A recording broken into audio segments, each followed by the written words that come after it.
Old Fashioned Football on the Sports Gambling Podcast Network is brought to you by Underdog Fantasy. Play their fantasy pick'em for a chance to win 100x in NBA, MLB, NHL, golf, and more. Sign up today using promo code OFFSGPN to get a 100% deposit match. We're also brought to you by the premier arbitrage sports betting tool, AVO. Use their tool to bet both sides and lock in a profit. Access their platform for free at arbsvsodds.com. That's arbsvsodds.com. Plus, in honor of Masters Week, the Golf Gambling Podcast guys are giving away a tailor-made Spider X putter for free. Enter at sportsgamblingpodcast.com/majors. Hey, what's up? This is Sam Acho, and you're listening to Old Fashioned Football.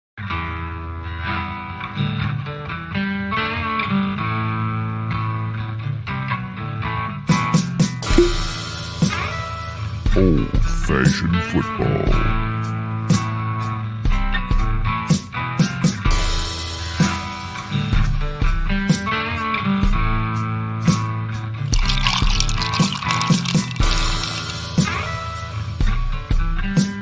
Make this deal right now, you pancake eating mother. All right, deal.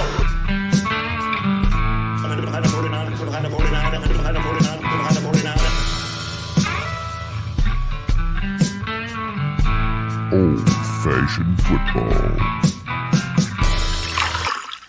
Welcome to Old Fashioned Football. If you're wondering who you're listening to, this is J Mark. You can find me on the X at JMarkFootball. And if you're wondering who us is, before I keep going, I got to introduce my co-host on the pod and in life. You can find her on the X at the Mermark. We have another "the" on the podcast, as you probably already see on your screens if you're on YouTube. But you can find her at the Mermark. And while I'm doing introductions, let's introduce our guest. Yes. Got to bring in this guy. He's involved in every college pod that's out there for Sports Gambling Podcast Network anyways. He's a big, huge Roddy Piper movie fan. Loves all the movies. And if you want to know what his favorite college football team is. I am an East Carolina fan. It's the Colby D. Colby, how you doing today? I'm doing great, and I appreciate you guys letting me hijack your show and hop on. Always good when it's it's always football season with me. I mean, I have a Browns Colts game from 1986 on right now, so it's always football season here. All right, you're watching all those old games. That's how you retain all that information. And say, yeah, I don't know if there's anybody that I know I've never met anybody that knows more college football details, stats, coaches, offensive and defensive schemes than you. Like, your knowledge base is incredible. Well, I was lucky that I had four older brothers, and from the start, I'd say this all the time, is like, I didn't really have, like, I never saw Aladdin or Lion King or stuff like that. Like, I was forced, I'm the youngest, and I was forced to watch sports at a very young age. And it's one of those things when you're a child, you're just like, it's like survivalism in a way. If you observe other people and you're like, okay, this is what I'm supposed to be doing. And then you grow up and you go, wait, what the fuck should I be doing?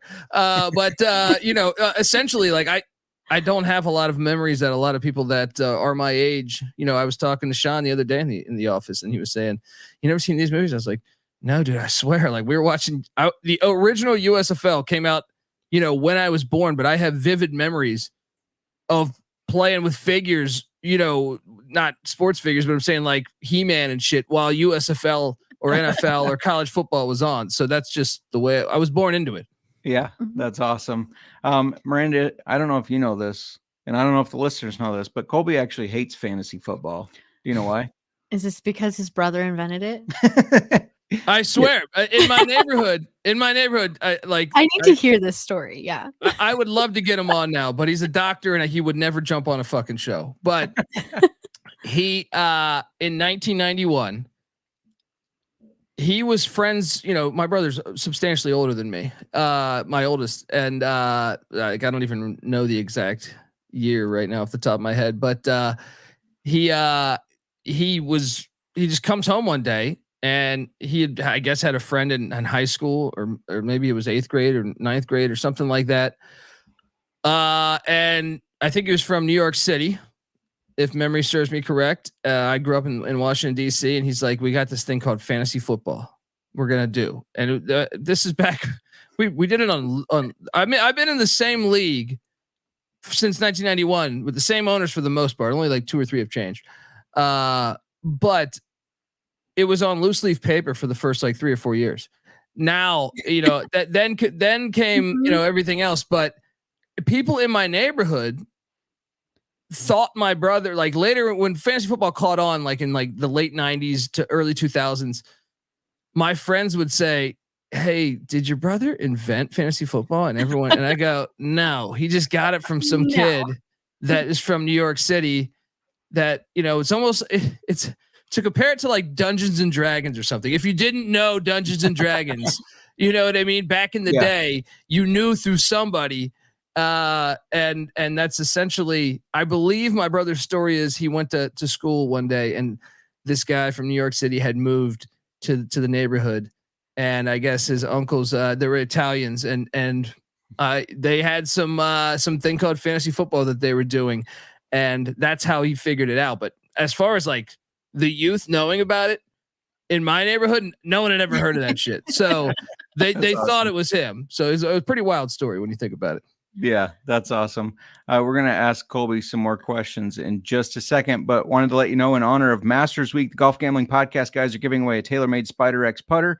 Enter for free at sportsgamblingpodcast.com/masters. You have until the Masters is over to enter, and I will look the coolest at the putt-putt course with that putter. I'll tell you that. I've got nothing for you.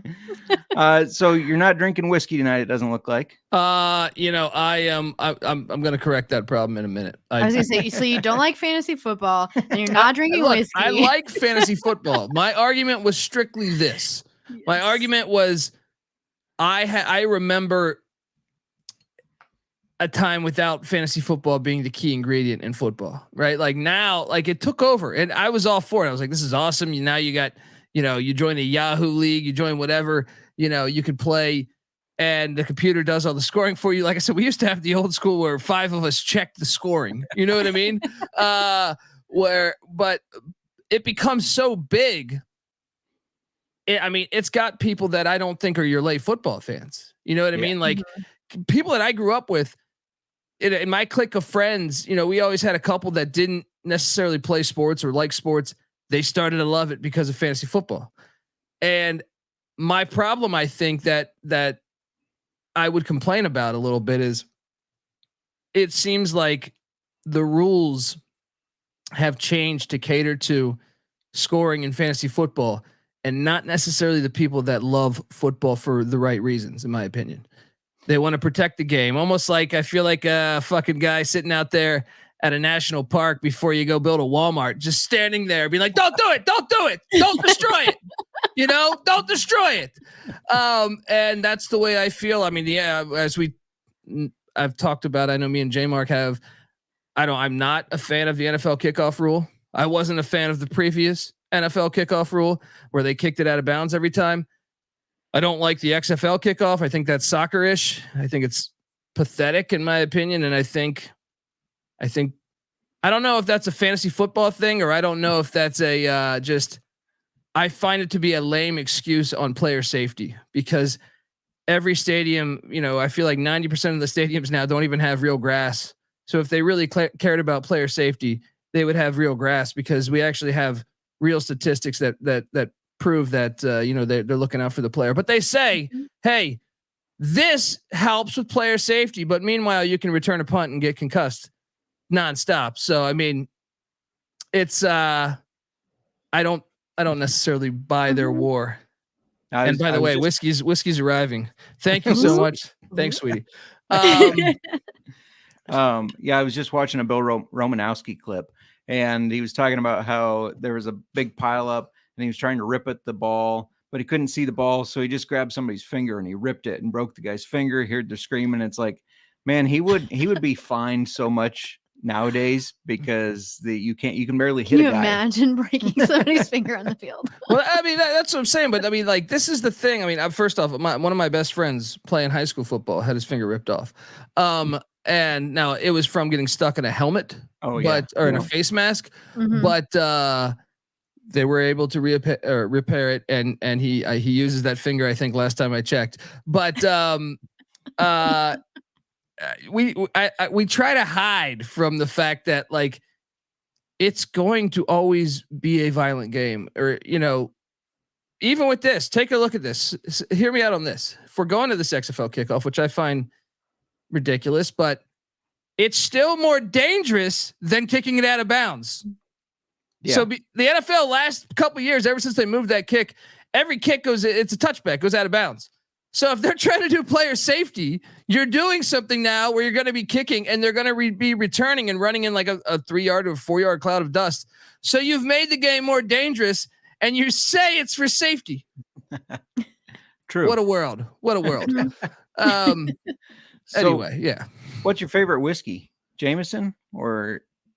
I bounce around. I bartended. Yeah. I know last time I was on the show, I had some like Old Bay vodka. I was doing Bloody Marys, but I don't know that I have like Jameson's one that I think is just a solid. It's like your Coca-Cola Classic to me. It's like, now I will say this.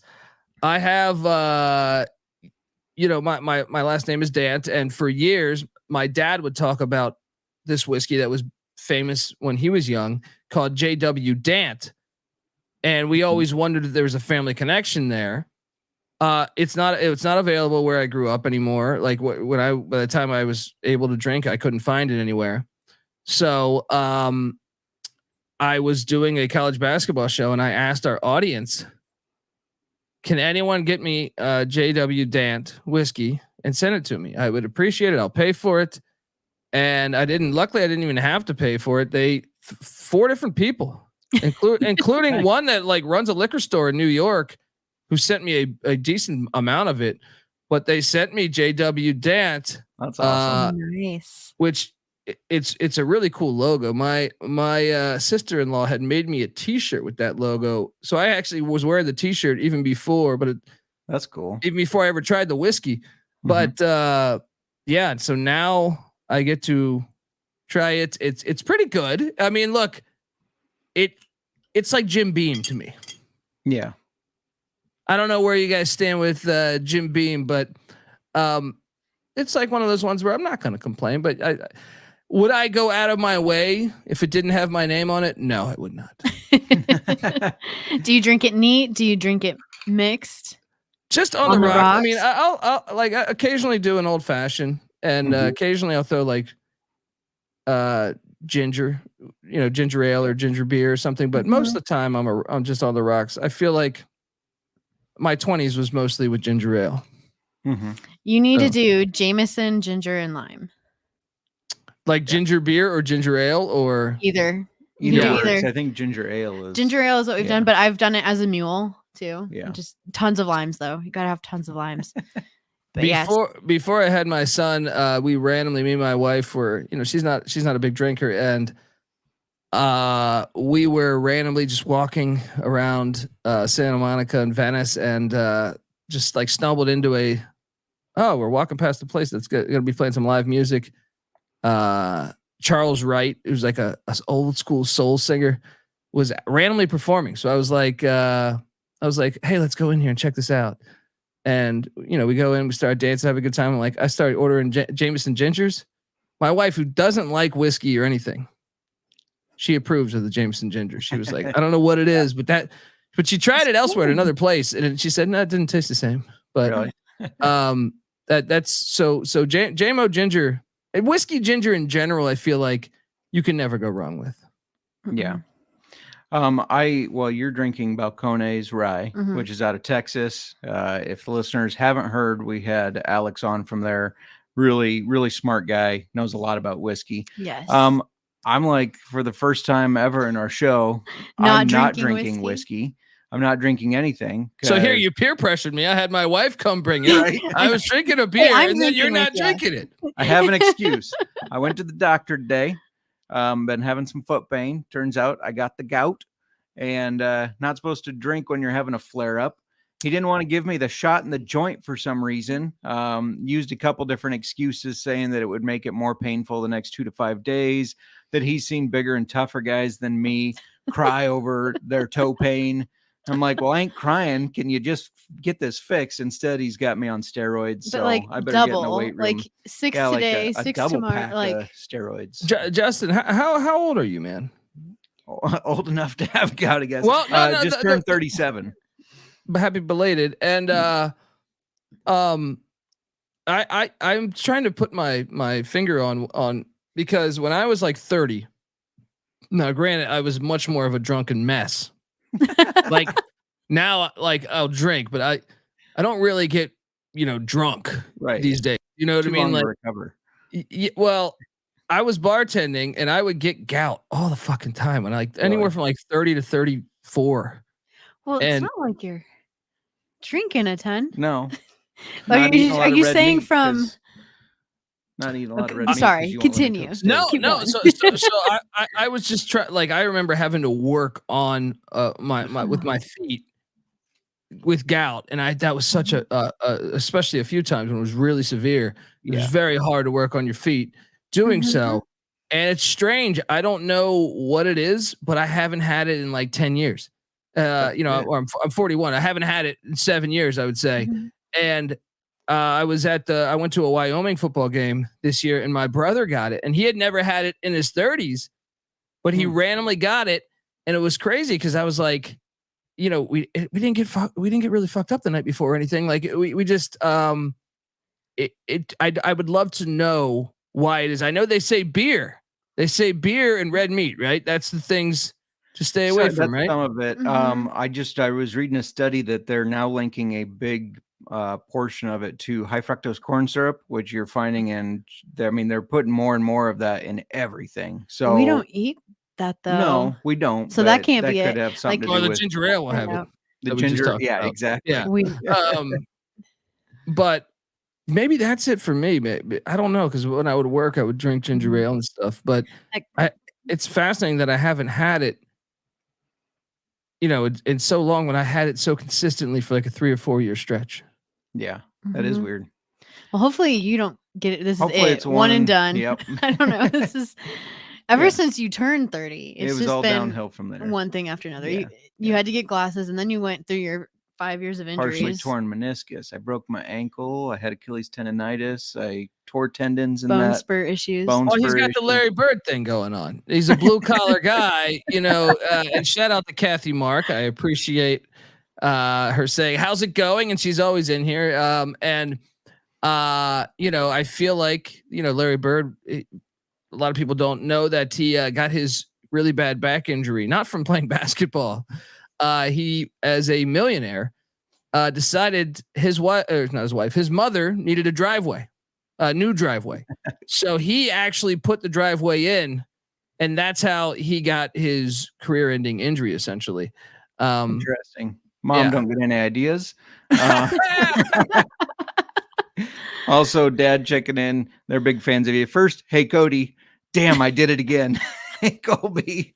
Hey, shout out to R Mark 57. Appreciate you guys. Appreciate everyone joining. I promise we're going to talk football, but before we do, Miranda, we need you to tell people where they can play a little fantasy. Over on Underdog. Underdog Fantasy is the easiest place to play fantasy sports. It's also the fastest growing fantasy app in the industry. Underdog's pick'em game is super easy.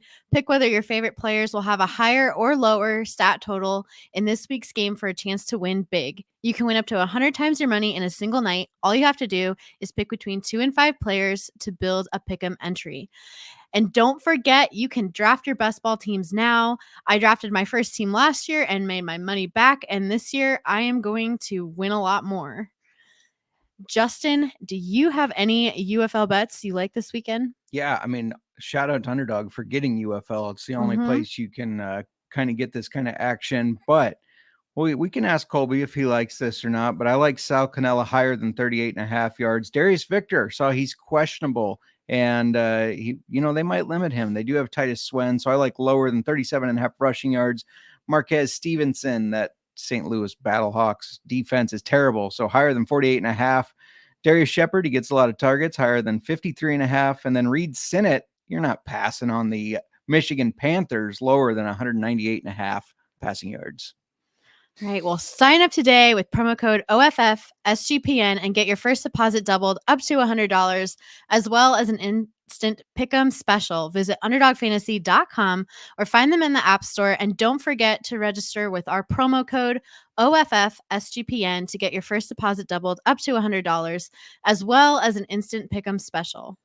Must be 18 plus and present in the state where Underdog Fantasy operates. Terms apply. Concerned with play, call 1-800-522-4700 or visit www.ncpgambling.org. All right, and we're back. Colby, real quick before we get to football, congratulations on being a new dad. Oh, thank you. Congratulations. Yeah, Thank absolutely. you. It's go ahead. No, it's an honor to teach an infant triple option football at such a young age. Love it. The T formation, the wishbone. I mean, all those good things. I got to ask though, you're a comedian. Have you mastered dad jokes? Well, I want to say a little bit. First off, obviously he doesn't speak yet. He was born on January 31st, but White Tiger, that's his government name. So I like to give White Tiger some credit here. White Tiger, I figured out how to make a smile on his face.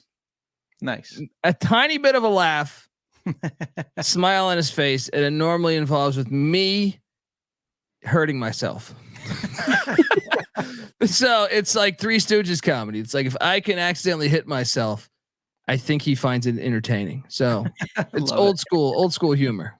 I love it. Shout out to Moneyline. God bless you, Miranda. I don't know how you're putting up with these two jackasses. 100%. 100%. It's a good time. I know why. I know why. She, like yesterday, she was probably just thinking, gosh, I just don't want to talk to these fucking idiots. You know what I mean? At work, I'm not doing it. Like, I just had a long day at work. I got to go talk to these idiots about nothing. This guy's going to bring up football in 1971. You know what I mean? Like, we're from the 80s, all this 80s football. Absolutely. Exactly.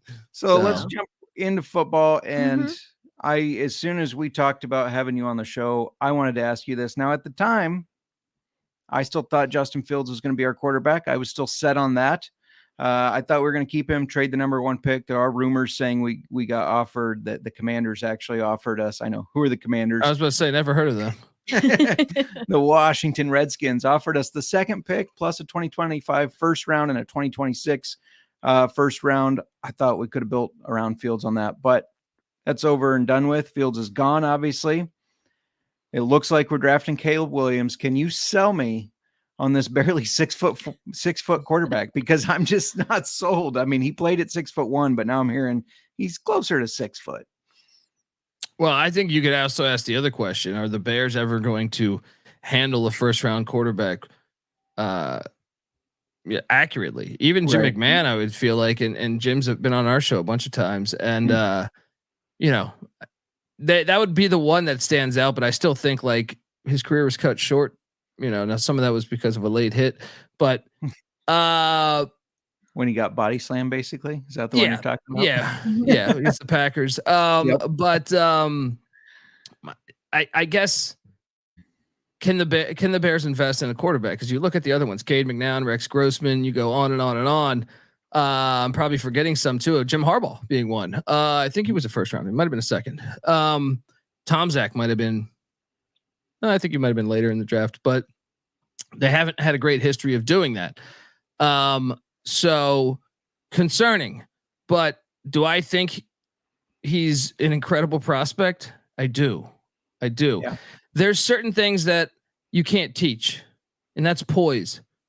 Like, you watch college football, and basically no quarterbacks have poise, really. Very rarely. You know what I mean? And you watch the NFL. I don't think a lot of quarterbacks have poise. Now, the best ones do. You know what I mean? Yeah. Like Mahomes or Russell Wilson in his prime, or, some of the other greats. But Caleb Williams, the first time he took a snap, because he was a high recruit, and they had Spencer Rattler, who's also in this draft. He was at Oklahoma at the time. And Spencer Rattler was a 5-star out of Arizona that everyone was super excited about. And, I do think he's going to end up in the NFL too. But I was a bit shocked because I knew Caleb Williams actually from where I grew up. And I was like, he can't be better than Rattler after Rattler started a few years. It's very rarely where a freshman quarterback right away be that good. he was clearly better to me than Spencer Rattler. And then he transferred to USC, had a great year, and then last year didn't have a great year. But it doesn't matter to me. He has poise, and that's one of the biggest elements to me in being a quarterback. And then also to me, he has an unbelievable arm and accuracy. Like the only ones that I would say that, like to me, like certain plays with Mahomes, you would see and just say, you didn't see it that much in college at Texas Tech, believe it or not. I feel like I was watching like a preseason game when he first got drafted by the Chiefs. I think they were playing the Falcons, if memory serves me correct. And Mahomes like rolls out and just throws the ball, and you go, "What in the fuck is that?" I go, "He has it to me reminded me of John Elway," and that you don't have that much. I know. I think it was in the San Jose State game last year that Caleb Williams. I think it was like he drops the ball, low snap, the ball goes around. He picks up the ball, he rolls around, doesn't panic because I think 90% of quarterbacks, and even in the NFL, if that's Kirk Cousins, he's going to take a sack. Right. He doesn't panic. He plays football and then fires just a ball like 60 yards down the field. And you're just like, oh my God. Like it's like watching Barry Sanders or something. You know what I mean? Like there's not many players, especially that are that young, that can do that. So now I know there's a whole thing about, opting out, or he asked for his family wanted a part of the ownership money. I don't know if that's even true, but they want a percentage of the team. I don't know any of that stuff, but I can tell you this: his raw skills, he's, I'd say one of the better ones I've seen over the past 20 years. Now, that doesn't mean he'll be good though, right? Because it's all about what team you're drafted by. You know what I mean? And it's like a marriage. You know what I mean? Like you got to have investment in that, and the Bears have always had issues with doing that. I do feel like we've set him up to succeed. I mean, DJ Moore, we brought in Keenan Allen, Cole Kmet's a solid tight end. They took DeAndre Swift, who I don't think is a great back, but he's a good, like, my quarterback is in trouble, you can dump the ball off to me type of guy. I won't be sold on him until I see it on the field, just because I was so against him that I'm not going to flip now. The ego thing, he's got a huge ego, and it drives me a little nuts. Like you were alluding to some of the things that have come out of his camp, whether that's really him. But you brought up Jim McMahon, last successful quarterback, really big personality. Yeah. For the Bears, had a big personality. That was Jim McMahon. Totally different type of big personality, but still a big personality, big ego. Wouldn't listen to the coach. One of my favorite Caleb Williams plays is I've been watching highlights and trying to sell myself on this. I don't remember the team, but he's rolling from pressure to the sideline, and he just kind of flicks it like that. And it looks like he's going to throw it out of bounds, and he drops it right over the DB to his wide receiver. And it's like, okay, that's an impressive play. What game was that? I was watching that play too. And I think it was Washington. I think it was the Washington game, who played for the national championship. When he was at Oklahoma, he had a play. They were playing Kansas. They would have lost to Kansas, who was really bad at the time. Kansas has since gotten better. Yeah. They were like the worst program out of any Power Five during this like 10-year stretch. And they were going to get upset by him. They had, I think it was a 4th and 3 or 4. And he did like an option read to run it. And he was aware enough they gave it to the running back, and the running back was getting stopped short. He stripped his own running back of the ball and ran for a first down on a critical 4th down. The most important play in the game. Yeah. And I thought, man, what great awareness this guy has, because he knew the moment. That's what I mean. There's sometimes you just watch football and you see guys that have, especially I think at quarterback, it's very rare, but if you have the it factor of and part of that, the it factor to me is the poise. You know what I mean? I just touched on Kirk Cousins, been in the league 15 years. I feel like if someone, or not 15 years, but a while. And I feel like if one little thing goes wrong, not to just say Kirk Cousins, but there's a lot of that, whether it's Garoppolo, whether it's just like, it's like, whereas like there's gamers, and to me, Caleb Williams has proven that he's a gamer, and he's got the poise. So yeah, I mean, who knows where his head's at? You never know. Like I one of the ones I was like my worst projection ever was I thought Ryan Leaf would be good. Right. Well, right. I didn't know he was a maniac though. So you never know. Like they did the Wonderlic, you know, you don't know what's going on in the Wonderlic stuff. And then also you don't know how he's answering an interview. So like if Ryan Leaf was in college, I was like, man, he's got some raw skills. Yeah. But I didn't know he was like a maniac that was like definitely not paying attention to football, just getting effed up all the time. Yeah. You know, he had no real desire to be great. You can't know that unless you're interviewing these people yourself, you know? Sure. Makes sense. Last thing on kind of Caleb Williams that I'm going to ask you. Last year you were on our show and you said Anthony Richardson was kind of like a Madden creative player. Now, Anthony Richardson is a much bigger build than Caleb Williams, but because of the way he can move around, he has that awareness and he can do those flick of the wrist throws. Is Caleb Williams your guy that is most like that this year, or is there somebody different that's more like a Madden creative player this year, or is there none? Yeah, I mean, I wouldn't call him a creative player, like, because Anthony Richardson's is like the best comparison to me was like LeBron James. Like I remember the first time I saw LeBron James, you're just like, what? I'm like, he's like 6'9", and like the only other comparison was Magic Johnson. But even that, like Magic Johnson was not as athletic as LeBron James was. And you're just like, I remember creating a player in NBA Live, and you would just give the attributes for every single thing. And you know, that was LeBron James, like in real life.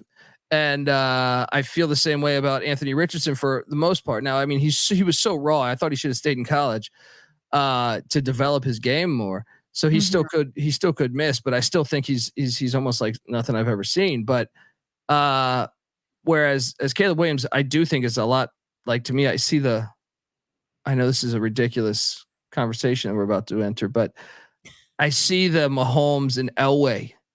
Like I see at mobility, they can escape the pocket. He never panics from the rush of the. Doesn't matter if they get beat on the first half second of the play. You know, he's cool and collected, and he has an arm like that where you don't see that very often.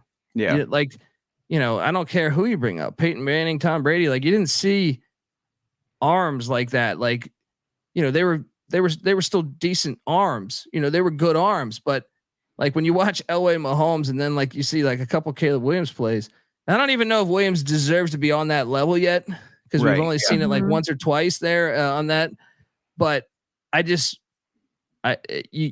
like playing a video game. I'll say that it's not a creative player, but it's like when you would play the old Madden games or the college football games. There's times where you're about to get tackled and you're falling down, but because it's a video game, you can still press the button and like you're falling down and like the guy throws it like 70 yards. Yeah. And I feel like that's kind of what he can do sometimes. So run with it there. My only advice to him is because obviously he listens to our show that you're going to get drafted by the Bears. It's pretty obvious. Stop saying your favorite quarterback in the NFL right now is Aaron Rodgers. You got to stop doing that for Bears fans. I didn't know he's what? That's his favorite. Why? It's gotta be his it's gotta be his politics, right? Yeah, I'm sure it is. He's doing Darkness Retreats with him. Darkness Retreats with Rodgers. Oh my gosh. Okay. Well, so of the quarterbacks in this draft, a lot of people are going to be getting ready for their dynasty fantasy football leagues. And, you know, among the top names for quarterbacks, we just talked about Caleb Williams, but there's Drake May, Jayden Daniels, JJ McCarthy. Based just on skill set and how they looked in college, I mean, obviously we can't predict injury. Will Caleb Williams be the one that puts up like the biggest numbers in his career? I think it's tough because you need to know what teams they go to. Like I was bullish on Baker Mayfield. I thought he would be, and then I got the Browns draft. I'm just like, oh, he's fucked, right? I'm like, he's not going to be good. You know, I thought with the right coaching. Now he still made the playoffs a couple times, but I'm saying like with the right coaching, I didn't think he'd be, you know, Hall of Fame good, but I thought he could be a good quarterback in the NFL. It depends on the team, but because I could totally see a couple of these guys. I guess this will kind of answer your question. Is like Michael Penix is one that I think he reminds me of. There was a quarterback way back in the day named Warren Moon.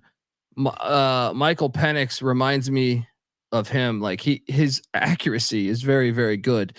He's more athletic than Warren Moon was, in my opinion. And then he's not a runner by any means, but he's just athletic enough that I think he could be an X factor with his legs and mobility. I know, if you read all these things, you see him further down than a lot of other quarterbacks. I don't understand why. I guess injuries. He's been injured a lot in his college career. Maybe that's one reason why, but I certainly would take him over a few other quarterbacks that are ahead of him and a lot of the projections. I would say that's one that comes to mind. And I'm also kind of high on. I know people were making fun of his pro day, but that doesn't mean anything to me. Jayden Daniels for LSU. Yeah. Mm-hmm. I was impressed with this kid as a freshman. He's out of Pasadena, California, and he went to Arizona State with Herm Edwards in the most,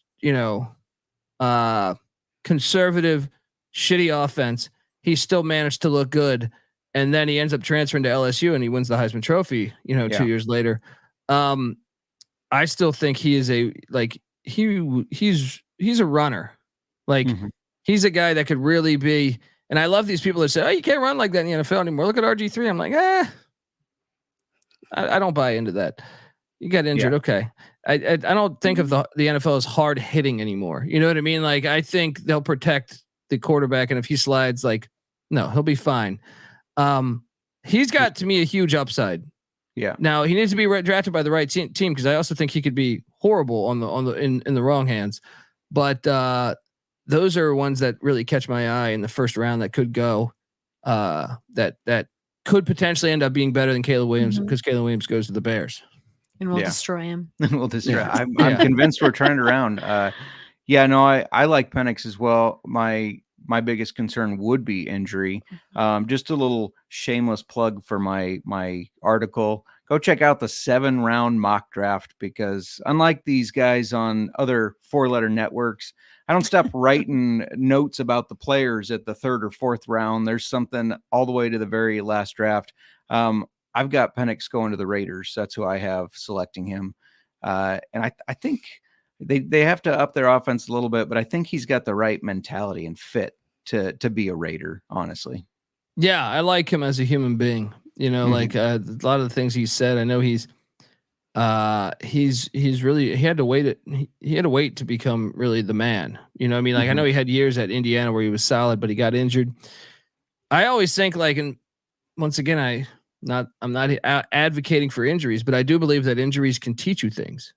Yeah. Injuries, you sit back and watch. In general, to me, whenever you go through any challenge in life, whether, the more adverse that's when you learn about yourself. Adversity is when you learn about yourself.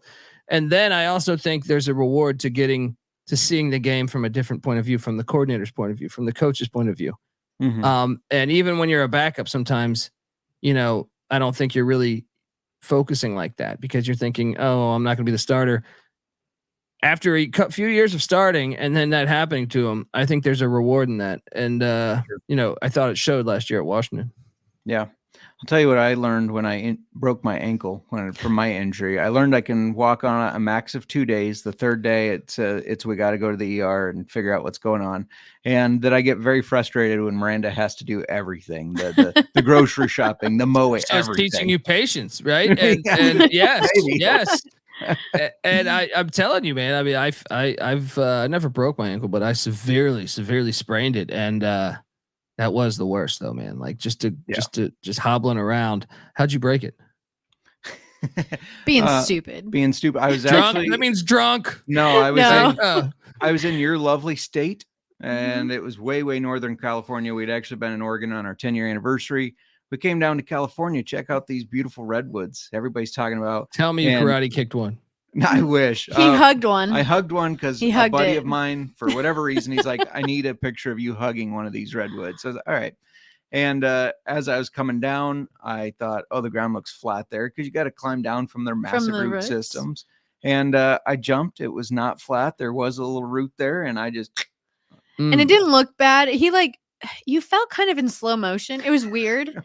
And it's at the head of the trail. Yeah. So he's laying there on the ground, and I'm like, okay, well, let's get up. Get up. There's a group, a family just got out of their van just right. not far from us, and then there's another car that had parked off of the side of the road, and they're all getting out. So there's this big group coming, and you're laying in the trail path, and I I'm just believe like, I told you I need a minute. I was like, why? Like, I was just like, get up, you're fine. Get up. And I didn't know he broke his ankle. Yeah. So, How long did it take you to know you broke your ankle?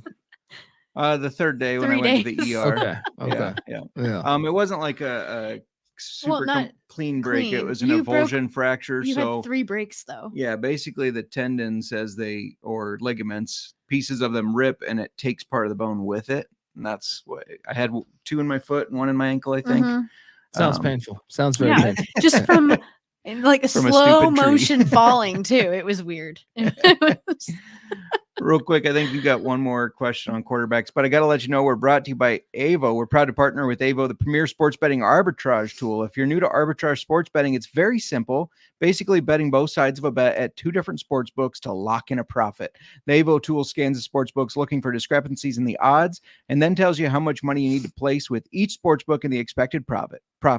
The tool is super easy to use. It's lightning fast, and that's just a big part of arbitrage sports betting. You got to be fast. The best part of Avo is it's currently free to use without restrictions. That's right, completely free. Get started today at arbsversusodds.com. That's ARBS versus odds.com. Again, that's ARBSVSODDS.com.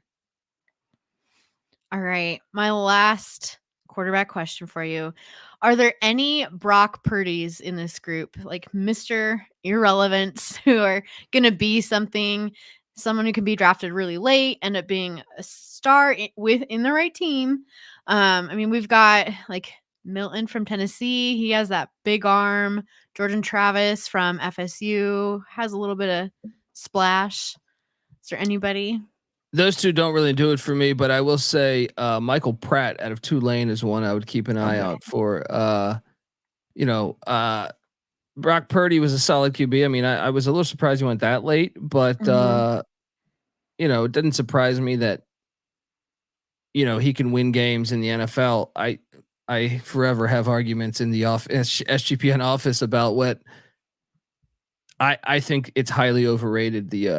The whole quarterback, you got to draft you need a franchise quarterback, even in this day and age where it's like, well, if you look at Tom Brady's run, he lost to Nick Foles.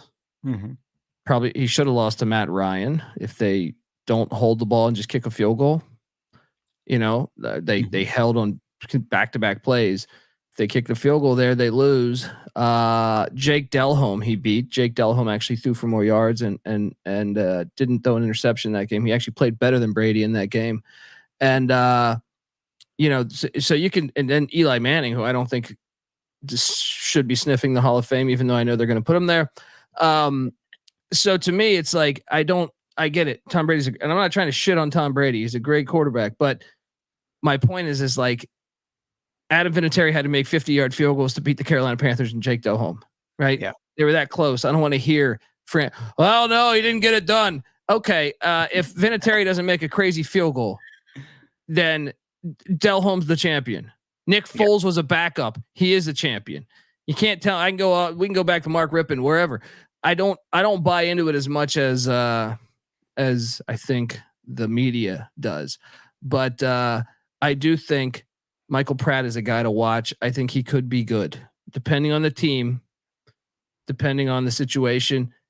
I think he actually Purdy was always kind of a game manager. Yeah. And there's a home for that. Kirk Cousins made a hell of a lot of money in his life being a game manager, in my opinion. $400 million. Yes, that's what I'm saying. So Michael Pratt can do that, I think. And that'd be an interesting one to see what team. I have him going to the Saints. I don't think Derek Carr is going to last much longer there. Yeah, that would be interesting. And he's, obviously he went to college at Tulane, so he would be a fan favorite. It's be like Bobby Hebert 2.0 if you know your history there. Let's go. There you go. Yeah. We don't have to spend a ton of time on running backs because I'm not super impressed by this class, and the running back thing has been weird in the NFL. But it's always a big debate though. Running backs always in the draft, and I know last year at the Fantasy Football Expo there was a major debate on who was going to be the top rookie running back. And it was all Jahmyr Gibbs and Everybody was on Gibbs. Gibbs and not Bijan Robinson. Both ended up being top 10 fantasy football running backs. And this year, NFL paid running backs in the free agency. And it seems like the only team who's looking for a true number one is the Cowboys. Unless they bring Zeke back. Unless they do that. But it feels like a really thin class though. So do you have any opinions on the running backs? Well, I like Jonathan Brooks. I mean, I was high on Bijan Robinson last year, and these Texas running backs have all been. I know they have an awesome offensive line. Robinson really showed though that I thought he was NFL ready. Like watching him in college, you'd be like, okay, he's really good.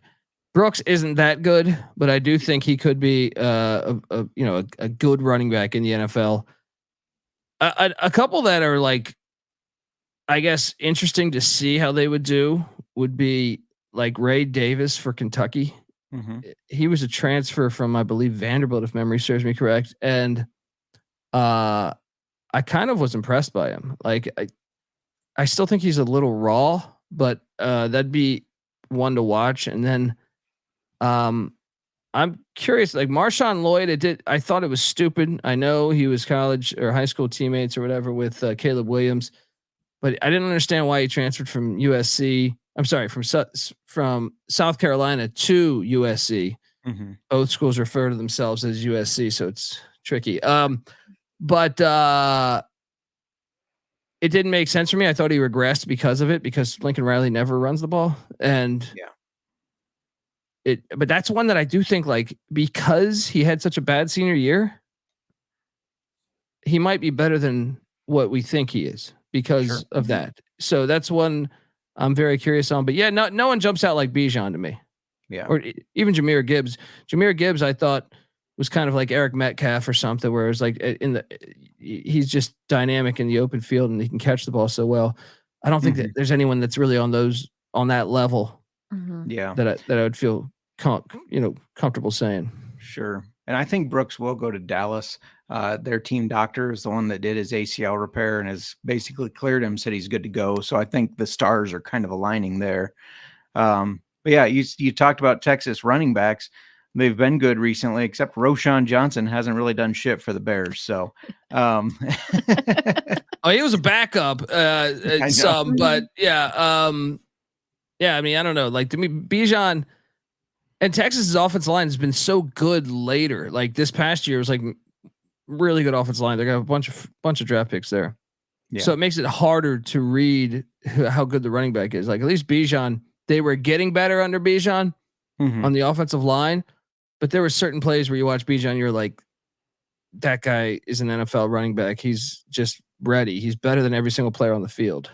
Yeah. I mean, J Mark, like when it's like watching, remember when Kevontae Turpin had that year in the USFL, you're just sitting there watching, you're like, how the hell is he not on the NFL roster? You're like, he's just way better than everybody on the field.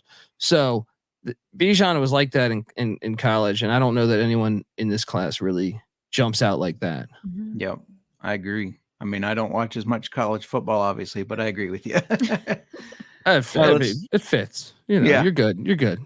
You watch still college football, so Let's flip to the wide receivers because that's a loaded class. It is. I feel like the biggest question, and it might not have an answer to be honest, but better long-term career given no injury. Marvin Harrison Jr. I said it correctly. I did not say Marvinson. No Marvinson this Marvinson, whatever I said. Anyway, Marvin Harrison Jr. or Malik Neighbors. Whew.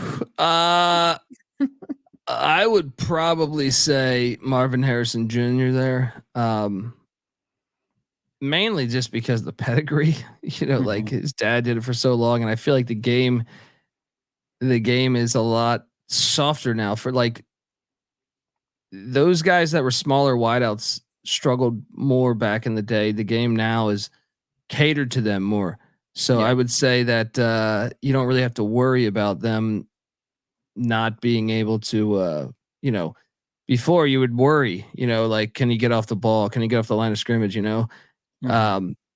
Now it's like, that's just the way the game's played. So I think I would lean Marvin Harrison Jr., but I think both will be good.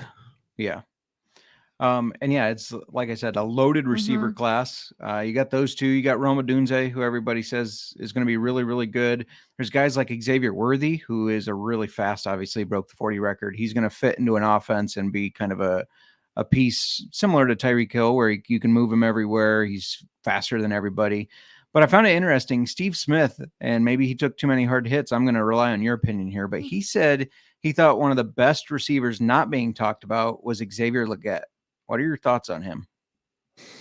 Well, I mean, Steve Smith, he did take, he's ready to take some hard hits right now too. That's a guy that you never want to talk shit to, essentially. But he definitely, like, he's wrong. Well, he went to Santa Monica, like, community college, which was not far from where I live right now. And he's just I kind of like his projection of it. Steve Smith plays like he played like a maniac. And I feel like Legette definitely flying under the radar, and he's super physical. Yeah. So, and you look at what he did against some of the better teams a year ago. I think he had a pretty big day against Clemson. Clemson's defense is always good. Like, if anything, it's their offense that struggled. I mean, I don't think he had like a 200-yard day or something, but he was still like effective against Clemson, if memory serves me correct. Yeah. Also against Florida, against North Carolina and stuff. But and even Georgia, I think he played pretty solid too. So to me, he's passed the test on that. So I would agree with Steve Smith that I think he could be a very good player. And I'm never going to question Steve Smith because he plays, that's like, he played football right. Yeah. I love Steve Smith. Yeah. I'm going to do some video editing, and we're going to have Colby going, I'm questioning Steve Smith. I'll tag Steve in there. Yeah. I love Steve Smith. So, I mean, I want to trust him on this, but also, I mean, if you watch South Carolina, like, he was very good. And to me, you're playing in the SEC.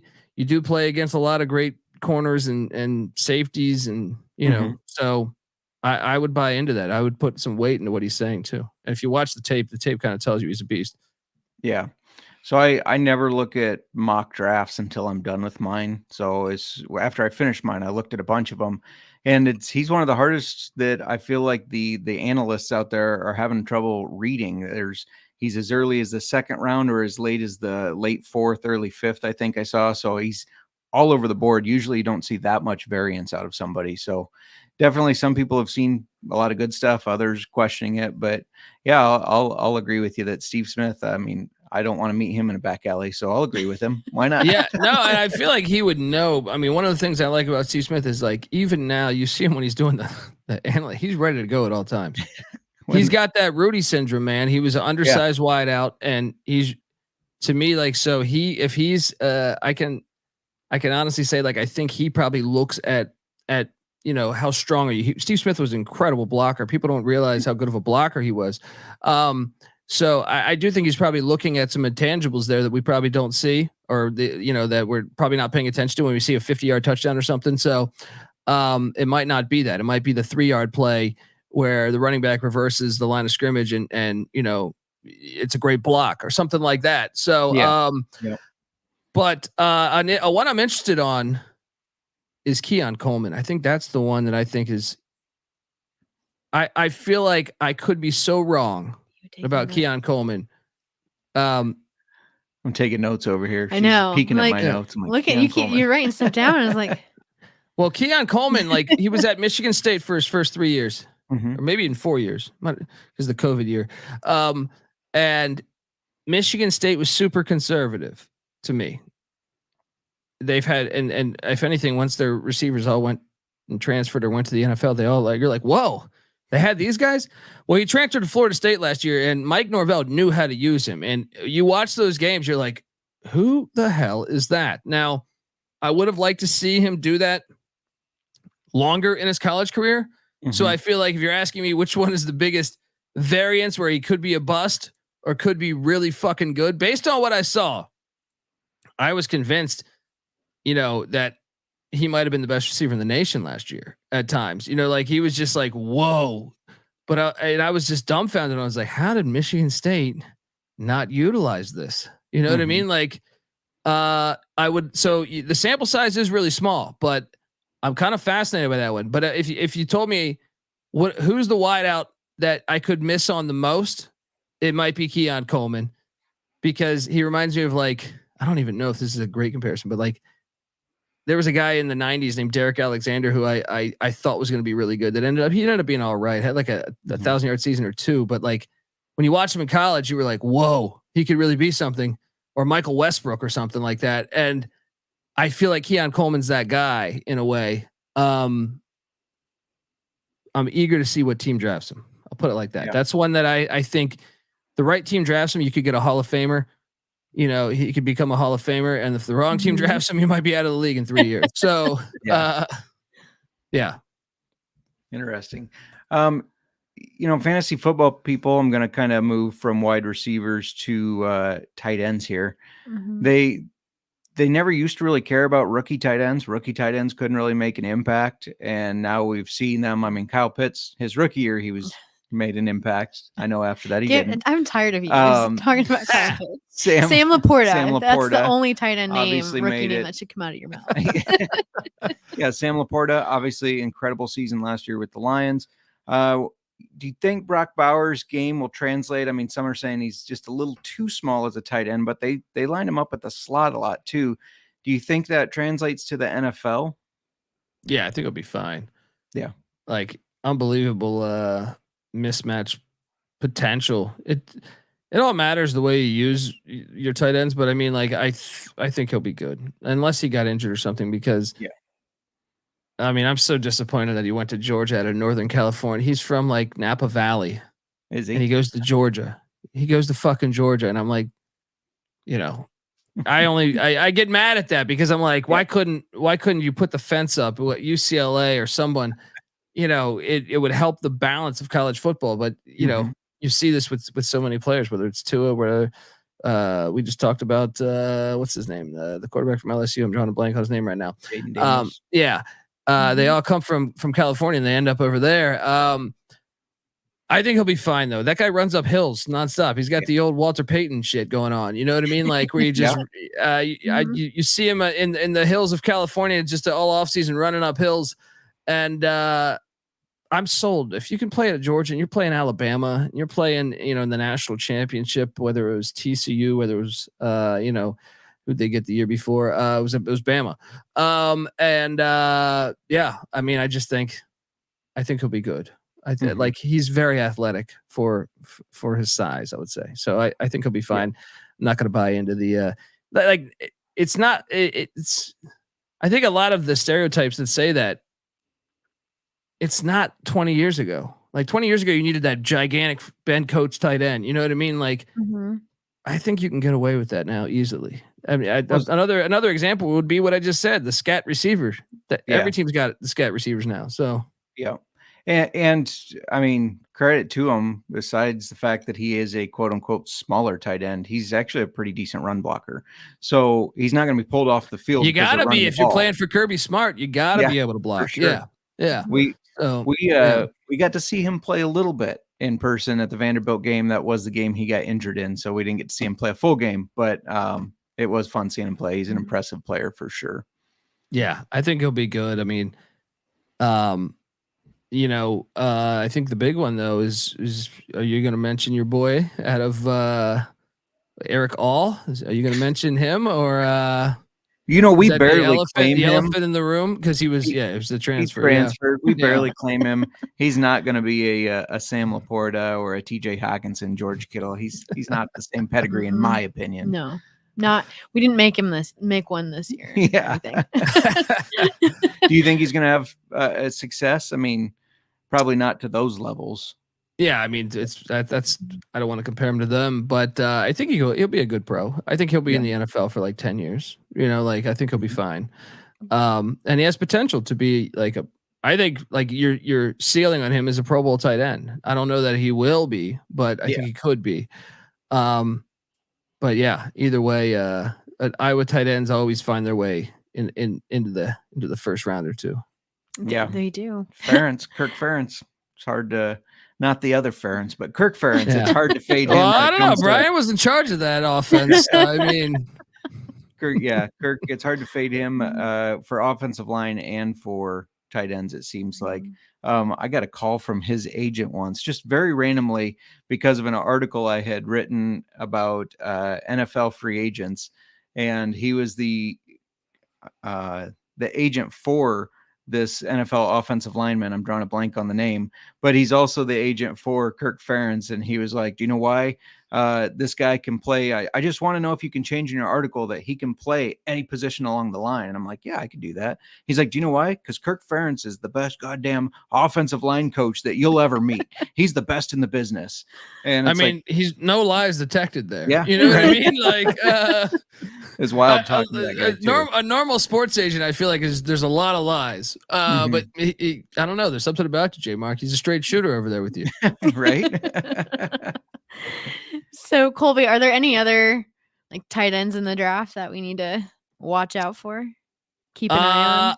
I do think like Joheim Bell is an interesting one out of Florida State. And then, there's one that I like named Ben Sinnott or Sinnott. I've heard an announcer say both.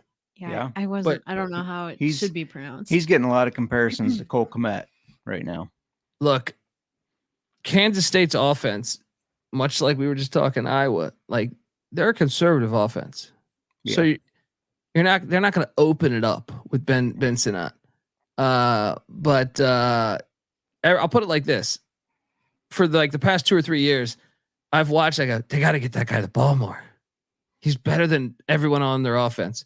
They didn't really do that often though, because that's their game and they win games. But I'm interested to see how he'll be in the NFL, because I can tell you, he always impressed me in college. Yeah. He always impressed me, and Joheim Bell's one that I wouldn't even put him on that level. He's more of a question mark for me. But there's been games where I've seen him go off, where I want to see. But Ben Sinnott or Sinnott would be the one that I think he could be really good. Like I think he could be flying under the radar. Yeah. Okay. Cheers to Channing Brown, who has made the tour from Bottom Line Bombs to the college experience to the UFL gambling podcast. And he's waiting for the CFL gambling podcast. He's told me this. All right. Now we're talking, Channing. You are the man, brother. Everybody thinks I'm crazy when at the last year, the very end of all our fantasy football drafts, I drafted Nathan Rourke because I'm like, one injury and this guy could be phenomenal in the NFL. I mean, we saw it in the preseason. He almost got sacked. He was able to bend out of it and still throw a perfect pass. Everybody's like, who is that? I'm like, you guys need to watch CFL. You'll know who Nathan Rourke is. Now, he got cut though, right? He's on another team now, right? Isn't he? Is he still in Jacksonville? Yeah. No, he's on the Patriots now. That's what I thought. Yeah. Yep. Yeah. I thought I saw that. Interesting. That's going to be fascinating to see. And look, all it takes, I firmly believe more than any other position, no one knows what they're talking about with quarterbacks. I mean, the Brock Purdy one's a perfect example. Him being in the 7th round, or Brady. I mean, there's so many. Russell Wilson. I mean, me and my brother were sold on Russell Wilson. I remember watching him when he played ECU as a freshman, and I was like, who the fuck is this? I was like, this guy is really good. I just think that they don't know what they're doing. All it takes is a shot to get in the game. You saw it with Taylor Heineke. Now I know he's not a starter, but I'm saying he finally got that shot and he got paid for it. You know what I mean? Yeah. Somewhat. So he was still better than what they thought they would. They thought he was a guy that would barely make a roster. He ends up now 2nd string quarterback somewhere. So, they're wrong all the time on quarterbacks, all the fucking time. Heineke's got that spring football dog in him though. So I mean, he's an exception there, but it's true. It's true, but he's a gamer. That's what I'm saying. Yeah. Like, so you can't, you mainly only learn that by actually getting in the game. Yeah. Before we let you go, I wanted to let everybody know we have a contest going on, and I know you're a Washington fan, sort of. I'm sure you'd be a bigger fan if they changed their name back to the Redskins. Yeah, I don't support them right now, but I did grow up a Jets fan too, so you can credit me as a Jets fan then. Jets fan. Well, I don't have any Jets gear. I do have a couple Commanders gear, but it's Emmanuel. I just ruined the whole thing. No, you just said good. Okay. No. It's Emmanuel Forbes. Didn't have a great year last year. I got a Cole Kelly jersey that went for super cheap, and I'm like, I'm going to throw that in with the gifts, or the prizes. You can see Darren Waller, Frank Gore back here. We got this really cool J.K. Dobbins Lunar Eclipse helmet. Awesome. All sorts of stuff. And just to celebrate that it's NFL draft month, we're covering the draft all month. Basically you gotta subscribe to our YouTube. Then you go to sportsgamblingpodcast.com/OFF contest and just upload a screenshot and give us a contact so we know how to reach you. That's all it's going to be used for. Like reach out to you, say, hey, you won. And everybody that enters, we're putting you on a randomizer wheel. It's going to randomize the first person picked gets the first draft pick, second draft pick, and you're drafting the items. We got a bunch of them. So make sure you sign up. Stuff. I've failed us at taking photos. Somebody on one of the socials said this is fake. I was like, well, come on. I don't have time to take all these professional photos of our stuff yet, but it's not fake. We've got a lot of cool stuff. What an asshole comment. This is fake. This is fake. Right? It wasn't this is fake. It was this is all fake. LMAO. It's like, okay. So we got jerseys behind us for people. It's not fake. Right. Don't let them get to you. Don't let them get to you, Miranda. Like you got to answer back saying, "Hey, fuck you." You know what I mean? Like that's pass it, but pass it to J Mark on that one because like if you don't want to say it, I'll definitely pass it to me. I'll say it. Okay. All right. I'm gonna put you on that. Yeah. You should see Colby in the Reddit wars right now. My goodness, people are vicious. Oh, they just don't have time. Like, well, I don't have enough time to prove to you that we're giving away really cool stuff. So I guess he's not going to be. Yeah, it's his loss. He's not going to be on the draft. Yeah. Yeah, that's right. But yeah, anyways, sign up for the contest. It's easy to sign up for. And all you got to do is be subscribed. So it's free. It's going to be fun. We need to add some whiskey in there, something from Ace Spirits. I think we sweeten the pot a little bit and get some. Throw a bottle. Well, if you get that mini helmet, you should put a little airport bottle or two inside the helmet. There you go. This thing is cool. He or she thinks they only get the helmet. They open it up. It is cool. And they open it up and boom, there's some some extra goodies in there. Yeah. Yeah. If anybody wants to win that helmet and give it to me, I'm not. Just make sure they're over 21. Or you don't want the feds coming for you. You know what I mean? Yeah. And when you if you ever ship alcohol, you say it's hot sauce. It's hot sauce. A really big bottle of hot sauce.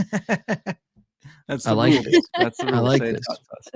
Anything else you want to add? And tell everybody. I mean, the Pick Dundee. Tell them where they can find you. Oh, you can find me on the interwebs, as George Bush said, at the Colby Dant on Twitter. And I mean, I host. I'm not going to give you my Facebook and shit because I'm not going to accept you because I don't know who the hell you are. But look, the host of the College Football Experience, the College Basketball Experience, the College Baseball Experience. We did a Frozen 4 episode for hockey too, 2 of them. Also the UFL, I almost said USFL gambling podcast and the CFL gambling podcast this year. Am I missing any? I don't remember, but I appreciate, I appreciate coming on the show. It's always fun to talk to you guys. So we're happy to have you back. And you're also on the main show. Don't forget that. You're Don't on the main forget show that. very Sports often. gambling podcast. Yeah. Mhm. As You much know. as CJ Sullivan wants to give you shit for saying you're on it. Yeah. I like to plug that. I was on the main show and, well, sometimes, some people snorkel, some scuba dive, you know what I mean? I like to give those guys not a hard time on the main show because, Yeah. they're snorkeling around the top of the water. We go deep over on the college football experience. We go deep down there where you can't see much, like you ever seen that movie, The Abyss, Ed Harris? I'm down there hanging out. You know what I mean? Watching Jackson State football or something, so let's go. Yeah. I mean, you do episodes on every program. Yeah. We're How getting many, 200 some? Yes. We have the FCS college football experience too. So when you add it all together, it's like, it's about 260 some teams. College basketball, it's actually 360. So, but yeah, we give the same amount of attention that Alabama would get. We give that same amount of attention to Grambling as they should. You know what I mean? In my opinion. So check us out. Or if the FCS isn't your cup of tea, the same amount of attention I give Alabama, the same I give to Appalachian State or Boise State or Wyoming or whoever. So check us out. And if you missed it this year, for sure, make sure next year when the college basketball experience is rolling every night, join. It's late at night. It's fun. It's kind of like checking into a party, and there's all sorts of different conversations going on. There's different music. I mean, it's a lot of fun. And the chat is always just off the chains. It is insane. So as long as Russia doesn't try to take it over, it's always a good place to be. It did get suspended by Russia. Yeah. I didn't think. I'm very concerned as an American that they took me off YouTube for 3 weeks for playing "I'm a Real American" by Hulk Hogan, but it's okay. It's okay. Made it through. Made it through. Apparent collusion. So I can't do the Trump. No collusion. No, apparent collusion there. But check us out. Appreciate you. Appreciate the shout out, J Mark. Yeah, for sure. And don't forget East Carolina fan. Let's go. I asked Sean to send me that. I had to have it. You got it. You got it. Yeah.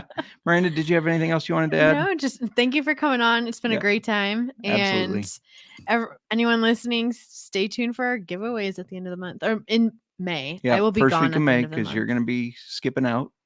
But she'll be over on your coast. Is she going to the Cancun or something? Where's go? Yeah, Oregon. Oregon. Okay. I'll be on the Oregon coast. So not breaking my ankle. Goonies. What's the line? Goonies stay friends forever or something. I don't know. There's some line with Goonies, and that takes place on the Oregon coast. Yes, that's what I thought they were gonna. Goonies never lie. Is that what it is? Never die. No, never die. Never die. You're right. Goonies never die. Yeah. Yeah. Let's go. Yeah, we went and when we were up there, saw some of the Goonies places. Saw the house. Yeah, their house. The house is up in Washington. No, it's in Astoria. Oh, Astoria. That's right. And it's not much to see. You don't let you close. Get up to it. Somebody anymore. owns it now. They didn't have like just a gigantic refrigerator in the basement full of a bunch of ice cream. Because that's like a bit of, they might have. That's how you'll know I'm rich, by the way. If I ever make a bunch of money, I don't care how small my house is. If I have a gigantic freezer with like over 100 flavors of ice cream, that's when you know I've made it. That's why I really do the podcast. You know, there you go. Got to have goals.